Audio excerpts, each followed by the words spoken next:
Kalau ada daftar orang yang dalam 5 tahun belakangan ini menyita perhatian publik atas dedikasi mereka terhadap pengajaran atau tarbiyah, salah satunya insya Allah ada nama Pak Dr. Fahrudin Faiz.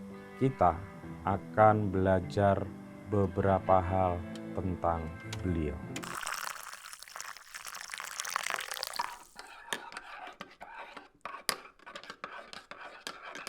Banyak orang mengenalnya dari acara yang diberi tajuk Ngaji Filsafat yang diadakan seminggu sekali di Masjid Jenderal Sudirman, Yogyakarta. Namun, channel YouTube Pak Faiz ini sebagaimana tokoh lain seperti Gus Baha, Cak Nun, Gus Kautsar, dan lain-lain banyak disebar ulangkan lewat channel-channel yang berbeda. Mungkin puluhan akun bahkan lebih dengan motif masing-masing channel. Tapi hal itu justru menunjukkan popularitas beliau. Mungkin tidak banyak yang tahu kalau sebetulnya Pak Faiz ini mengadakan kajian rutin tersebut mulai tahun 2013. Pada awal masa kajiannya sampai bertahun-tahun kemudian,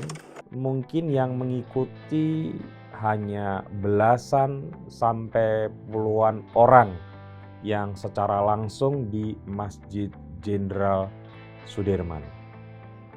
Hingga tiba masa pandemi Corona. Di saat itulah ketika hampir semua orang mengalami kontraksi dan turbulensi baik secara individual maupun sosial, orang-orang mulai banyak yang menyimak kajian Pak Faiz lewat YouTube. Kelembutan, kejernihannya di dalam membedah berbagai pemikiran filsafat dan para sosok filsuf menjadikan pusat perhatian makin banyak orang. Ketika pandemi dianggap usai dan ngaji filsafat kembali digelar secara langsung, orang-orang datang meluber. Kajian-kajian Pak Faiz di media sosial pun makin banyak dan viral. Lalu apa yang bisa kita pelajari dari hal tersebut? Pertama adalah konsistensi, atau dalam bahasa yang lebih tepat lagi menurut saya adalah istiqomah. Niat Pak Faiz jelas dan beliau mengajar tanpa memandang jumlah orang.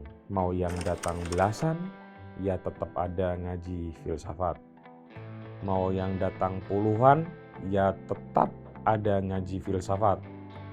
Mau yang datang ratusan orang seperti sekarang ini, ya tetap aja ada ngaji filsafat. Persiapan dan keseriusan beliau di dalam mengajar juga tidak berhubungan dengan jumlah orang yang datang. Mau belasan, puluhan, ratusan, bahkan ribuan orang, beliau mempersiapkan semuanya dengan sama seriusnya. Tidak ada kamus bagi beliau. Jika yang datang banyak, maka persiapannya bagus. Jika yang datang sedikit, maka persiapannya ala kadarnya. Semua dilakukan dengan sabar, tekun, konsisten, istiqomah. Kedua, menyadari hal prinsip. Pada berbagai kesempatan beliau pernah menyampaikan bahwa dalam hal ngaji filsafat yang paling diuntungkan adalah diri beliau sendiri. Ini bukan berarti egois ya. Maksudnya itu begini. Seorang pengajar seperti Pak Faiz ketika mempersiapkan materi ajar atau dalam hal ini materi ngaji filsafat, maka beliau belajar lagi, membaca buku lagi, merangkum materi, membuat materi tersebut menjadi sistematis. Dengan demikian, beliau punya kesempatan untuk belajar lagi. Maka benar adanya sebuah adagium. salah satu metode belajar yang paling efektif adalah dengan cara mengajar. Sebab dengan mengajar, seorang pengajar mau tidak mau harus belajar lagi. Baik dari sisi belajar materinya atau belajar dari sisi bagaimana cara menyampaikannya dengan baik kepada audiens. Ketiga, cara penyampaian Pak Faiz itu mudah.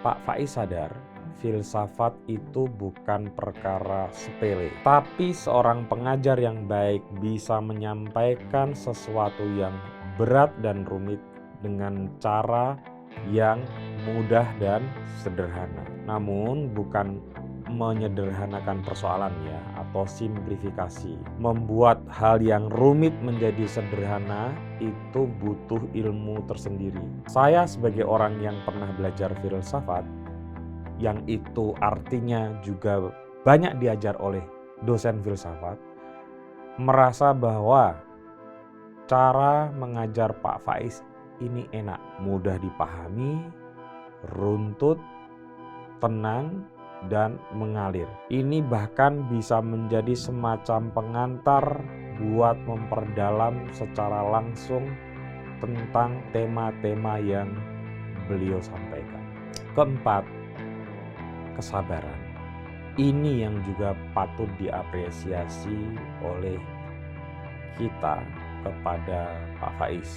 Beliau mengandaikan orang yang sedang menyimak kajiannya adalah orang biasa. Artinya pengetahuan filsafat mereka atau para audiens ini diasumsikan ada di taraf yang paling dasar, yaitu mereka adalah sekumpulan orang biasa yang meluangkan waktu dan energi untuk belajar dan memahami sesuatu secara falsafati. Maka harus dituntun dengan pelan dan bertahap.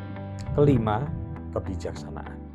Ini yang saya kira paling penting. Ada banyak definisi tentang filsafat, tapi yang paling lazim dipahami orang adalah sebagaimana akar dari kata filsafat itu sendiri, yang terdiri dari dua kata, philos yang artinya cinta dan sophia yang artinya kebijaksanaan. Maka disinilah sesungguhnya titik paling penting, sebab kebijaksanaan itu bisa nisbi dan pejoratif atau mana suka. Maka beliau menggiring dalam tanda kutip ya orang untuk memahami berbagai tema filsafat dari berbagai sisi supaya tidak jatuh pada pemahaman yang cetek dan pendek. Karena jumut dan dangkal itu justru kontradiktif dari niat berfilsafat itu sendiri. Kalau boleh saya resumekan sedikit ya, minimal ciri berpikir falsafati atau berfilsafat itu setidaknya ada 3, tapi banyak orang yang boleh menambahkan. Ini yang umum aja lah, yang mudah saja. Itu cukup 3 dulu. Pertama yaitu radikal, yang artinya akar. Radikal itu kan artinya maknanya itu akar ya, artinya mengunjam sampai ke akar persoalan. Jadi bukan sesuatu yang hanya tampak di muka atau artifisial. Itu ciri yang pertama ya. Jadi berani mencari akar persoalan, akar masalah, akar pertanyaan. Itu radikal. Lalu kedua itu menyeluruh atau komprehensif. Apa artinya? Melihat sesuatu itu tidak hanya dari 1 atau 2 sisi, melainkan dari banyak sisi, utuh, komprehensif. Dan yang ketiga itu koheren atau runtut. Tidak boleh pemikiran filsafat itu berbelok, mangkir, atau kontradiktif, karena hal seperti itu tidak memenuhi kaidah di dalam berpikir filsafat. Karena itu teman-teman kalau belajar filsafat tuh nanti banyak sekali pelajaran tentang logika, baik logika dasar sampai logika yang levelnya lebih tinggi lagi lah ya. Poin selanjutnya yang bisa kita pelajari dari Pak Faiz adalah kontekstual. Pak Faiz tahu persis bahwa sebagian besar filsuf yang dikajinya hidup di masa lampau. Tapi pemikiran para filsuf selalu melampaui zaman, menembus ruang dan waktu. Masalahnya adalah banyak pengajar filsafat yang gagal memberi makna kekinian atau kurang berhasil menghadirkan saripati pemikiran para filsuf itu di zaman sekarang menghadapi problem-problem yang ada di saat kini. Disinilah menurut saya letak keberhasilan Pak Faiz. Beliau selalu bisa menghadirkan pemikiran para filsuf yang hidup di zaman lampau menjadi kontekstual di zaman sekarang. Substansi apa yang dipikir dan dipersoalkan oleh para filsuf sesungguhnya ada juga di dalam problem kekinian.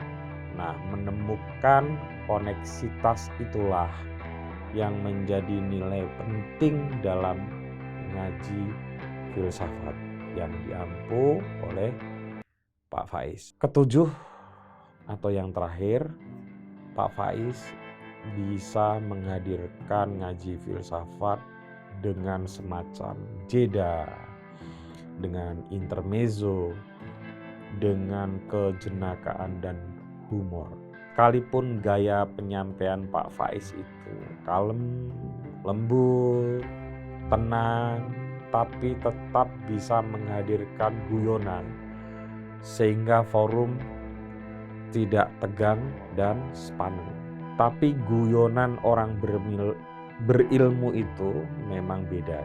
Kalau istilah Gus Bah, guyone wong alim iku ono sanate.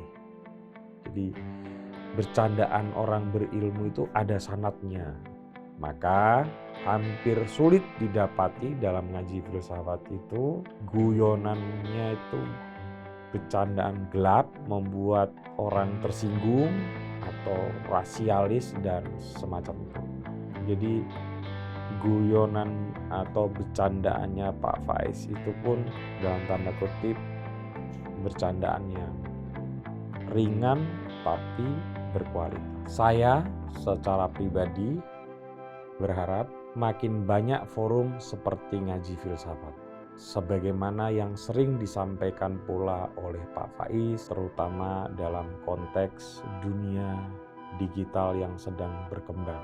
Kira-kira begini, daripada sibuk menganalisis dampak buruk dari media sosial dan media digital, mari kita berlomba-lomba mengisi atau membuat konten yang baik sehingga kualitas dan kuantitas konten baik bisa mengalahkan konten-konten negatif. Saya kira pesan tersebut itu penting dan saya merasa bahwa di Indonesia sekarang ini semakin banyak orang yang juga berusaha mengisi konten-konten di media sosial dengan hal-hal yang makin baik dan makin berkualitas.